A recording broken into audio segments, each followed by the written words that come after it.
China has launched 3 astronauts into space as part of a study into how long periods in orbit could impact humans. One of the 3 astronauts from the Shenzhou 23 vessel is set to record one of China's longest space missions ever, with plans to stay on the Tiangong Space Station for a year. The latest launch is working towards a goal of successfully landing a crew on the moon by 2030.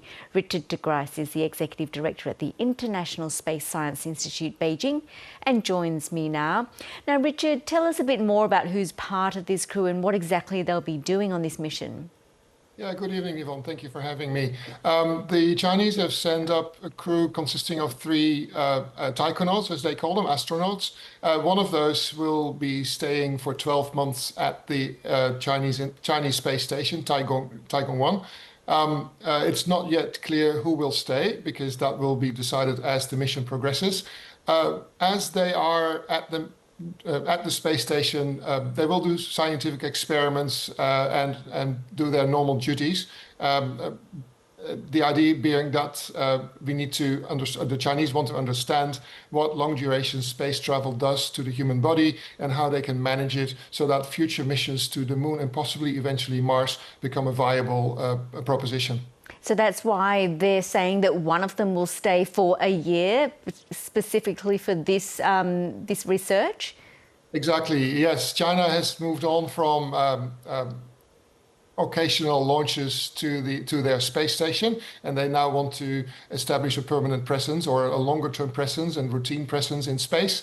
That comes with long-duration space travel, but long-duration space travel is hard on the human body, and so China is still learning how to handle those aspects. Because, for instance, when you spend a long time in space, there will be muscle loss. You will suffer from a reduction in bone density, the fluids will shift to your head, etc., etc.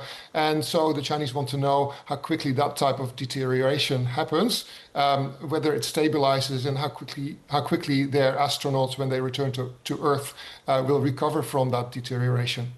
And of course, this is all part of China's aim to land a crew on the moon by 2030. What else needs to happen before that to ensure this goal is achieved? Yeah, the Chinese National Space Administration has expressed a wish to put humans on the moon by the early 2030s, possibly in tandem with the establishment of a lunar base, which most likely will initially be robotic with intermittent habitation by humans. What else needs to happen is experience in sending spacecraft beyond low Earth orbit to the moon, and that is something where the United States and Russia are still ahead in the game, and so China still needs to learn those aspects. They're doing very well. They have sent a lot of robotic missions up to the moon, and they landed them. They sent them back to Earth with soil samples, but that is an aspect that China has not yet achieved, and that's part of their future plans. How significant is this latest mission compared to its overall space program? What China is doing, it's doing one thing at a time. It wants to achieve a milestone. Once that has been achieved, it goes to the next milestone, etc. So they're not under pressure to do things quickly. So it's not a space race in that sense, but they want to make sure that they are technologically able to do every step of their space program in a good manner, so that there is that it's safe for humans to go up there. So this is just one mission in a chain of missions that will eventually lead, hopefully, to the landing of humans on the lunar surface. I understand the US has warned about what it alleges are Beijing's plans to colonise and mine lunar territory and resources, which China has strongly rejected. Interested to know, what are your thoughts on these claims? Well, yes, I've heard those claims as well.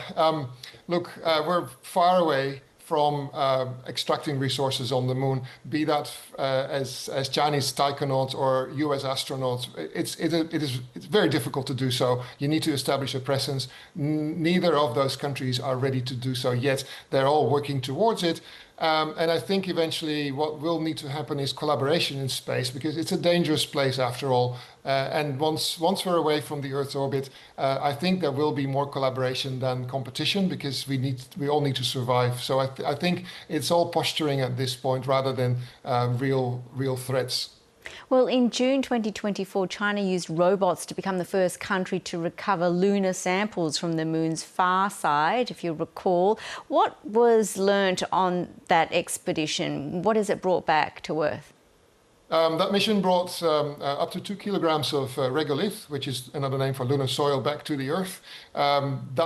That soil is still being studied by institutions in China, as far as I know, and it has also been shared with what they call like-minded institutions and countries who are willing to collaborate with Chinese scientists in understanding where the moon comes from, what its origin is, and particularly the far side of the moon is always turned away from the Earth, and it is subject to the impact of bodies from the solar system, and so it's an interesting question to study that soil to see what the early history of our solar system has been. And what do you think will be the objective when it goes to the moon?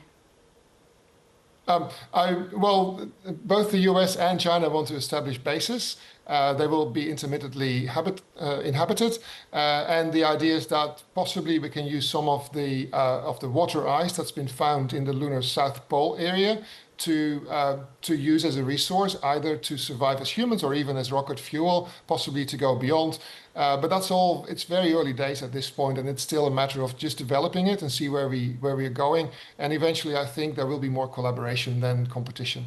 It's fascinating, nonetheless. Richard de Grijs, thanks so much for talking to us. Thank you.